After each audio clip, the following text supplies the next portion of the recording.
So thank you, Doc, for the kind introduction. And I've just got a complaint to Elizabeth here. I'm looking at the co-chairs and I see that they are loving and they are good in their orange themed dressing. So I think I should followed suit, but anyway, yeah, I am. So thank you so much. I'm going to skip a lot of my slides because we're supposed to have 15 minutes, but because of challenges beyond our control, time has been brought down to 12 minutes. So I'm going to be talking about updates on HIV pre-exposure prophylaxis for women, for African cisgender women. I'm going to be looking at the decade 2014 to 2024. What has changed, what is new, and where are we supposed to be? I'm not going to spend this time on this. I think Dr. Medine, almost everyone, Nicole here, they've talked about the global burden of HIV in women. It remains unacceptably high. I think we all agree the burden of HIV in women remains very high and is not acceptable. And Nicole, thank you. She talked about the HIV pre-exposure prophylaxis landscape. Here I've just tried to sort of categorize it into oral, topical agents, and parenteral agents, and then antiretroviral-based, passive immunization, active immunization, dual multi-purpose prevention, and also I've put an asterisk at the bottom of the table showing that there are non-antiretroviral-based interventions that are in the research pipeline. Because of the unacceptably high HIV infections, we need a diversity of prevention options. We've heard about this from Nicole. I am not going to belabor this, but just to give an update that by the end of December 2023, approximately a cumulative of global PrEP initiations had reached over 6.2 million. Yeah. And just to remind people that Truvada was approved for PrEP in 2012, and FTAF, also known as Discovery, was approved in 2019. So that's oral PrEP.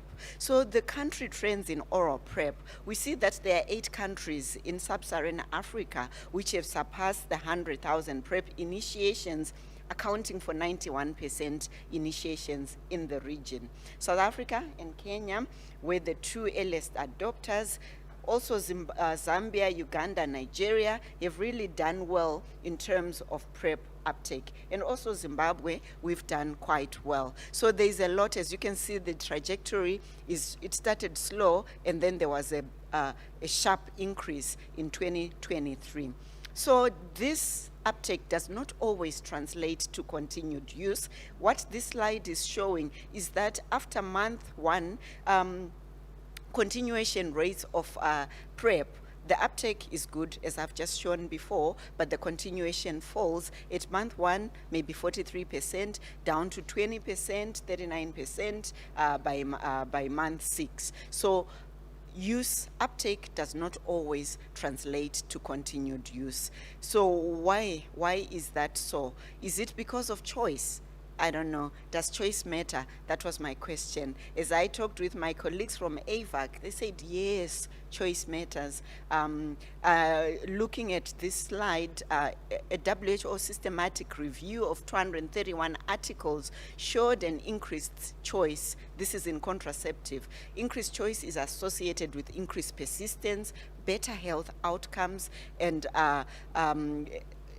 to the right here, you see that this slide shows that if there's an increase, if in a pool of contraceptives, if you add just one additional contraceptive, you are going to increase the contraceptive prevalence by a big 12%. So including many options increases persistence.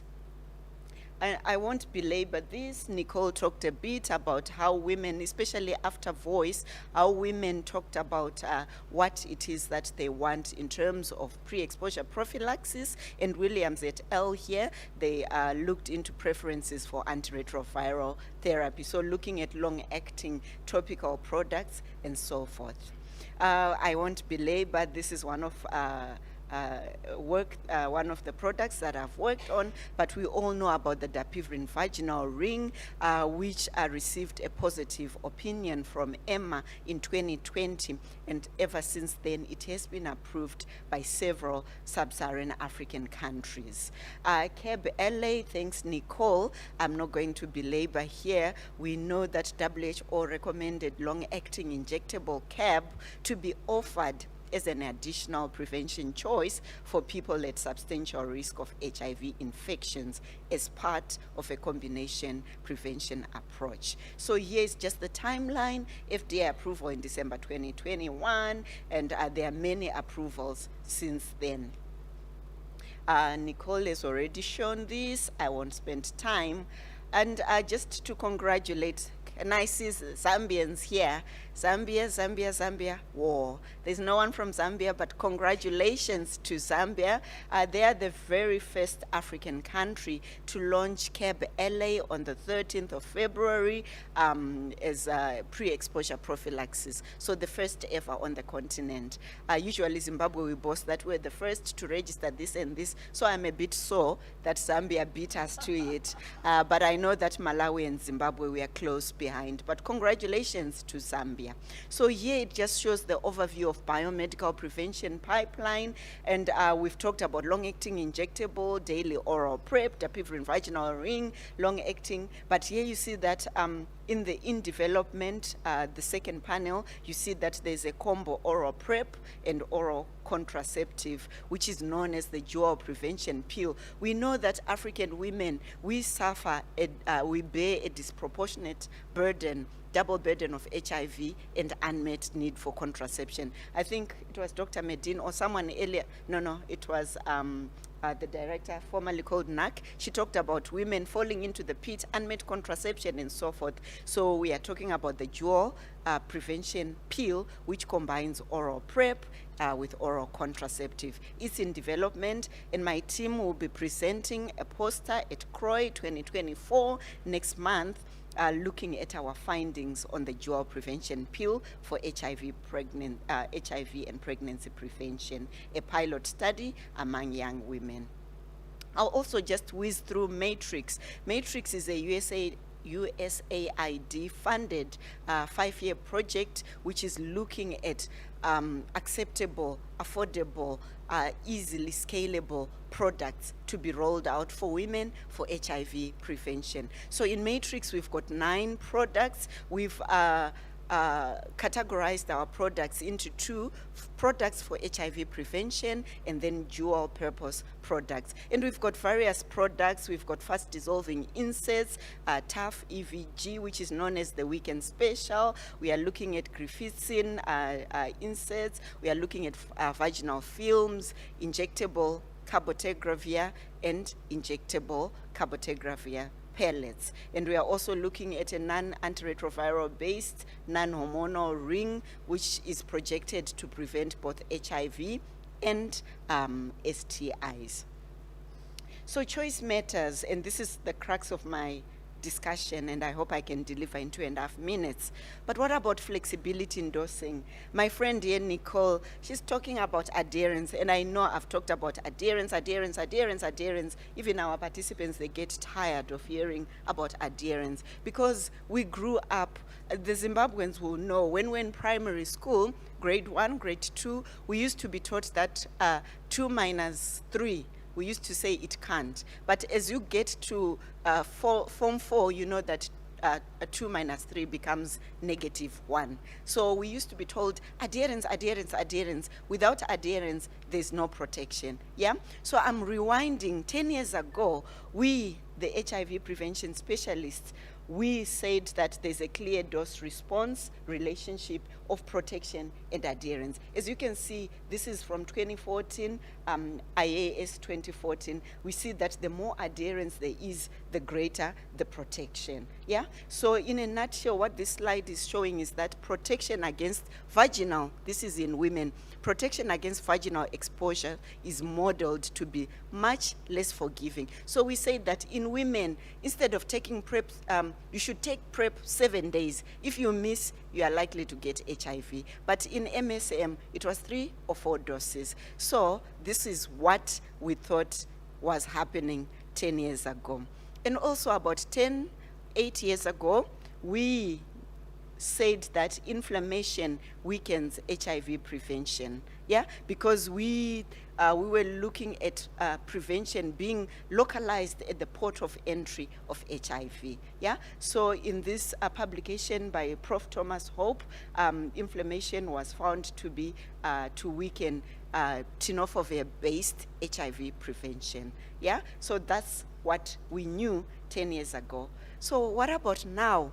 10 years later, 2024, we know that the current WHO guidelines for PrEP, they differentiate between heterosexual cisgender women and MSM. They say that for women, we must take 7 doses without fail, adherence. But for MSM, 3 or 4 doses will suffice. A decade later, we now know, just recently, there is now new information in terms of how quickly does PrEP start to work? What are the number of doses that can protect women? How long after sex can I, as a woman, as a cisgender woman, when can I stop PrEP? So we look at this very fancy, difficult study I've been reading. Is talking about model-based predictions of protective HIV infection. So I picked this from the IBASE website.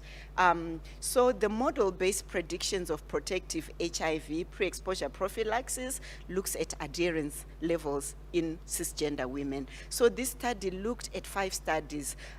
Voice, we heard about Voice, Partners PrEP, TDFT, HPTN of 084, and FEM-PrEP. And they looked at definitions of efficacy and understanding role of adherence. PrEP was found to be closely correlated with drug levels in peripheral blood mononuclear cells, not at the port of entry like we thought. So whether it's a cisgender woman, heterosexual HIV acquisition, or an MSM, anal receptive anal intercourse acquisition, they said it doesn't matter. It's about the amount of drug in peripheral blood mononuclear cells. So from this study, we know that 3 or 4 doses are good enough to protect women. And we know that FTC, unlike TDF, which reaches C-max in 7 days, FTC within 2 days, within 7 days, it has reached its maximum. So from this study, they recommended that women can use the 2 to 1 to 1. All right, 1 minute, I'll be done. 2 to 1 to 1 dosing for cisgender women. They model that we cisgender women can take PrEP 2 doses before sex, and then a dose every day for 2 days after stopping sex. Or you can continue taking a dose until the day you stop sex, then you can continue 2 more days. So you can take 4 pills, they should be protective, or 7 pills according to the animations there. And then also cisgender, transgender, and non-binary people, they can use a 2 to 7 dosing. So in summary, event-driven PrEP is modeled to be effective in cisgender women who take some doses. So this is the absolute beautiful potential to increase the options for women taking PrEP and to provide reassurance. Because I was told, as a cisgender woman, I was told that Truvada is non-forgiving. But from this study, it tells us that, yes, if I take some doses, 3 to 4 doses are protective. There's no drug-drug interaction with contraceptives, safe in pregnancy and breastfeeding. So what this study shows is that it is important to evaluate shorter regimens for cisgender women. We need to evaluate event-based PrEP dosing for women. So thank you so very much. PrEP for women, the future is bright. Thank you.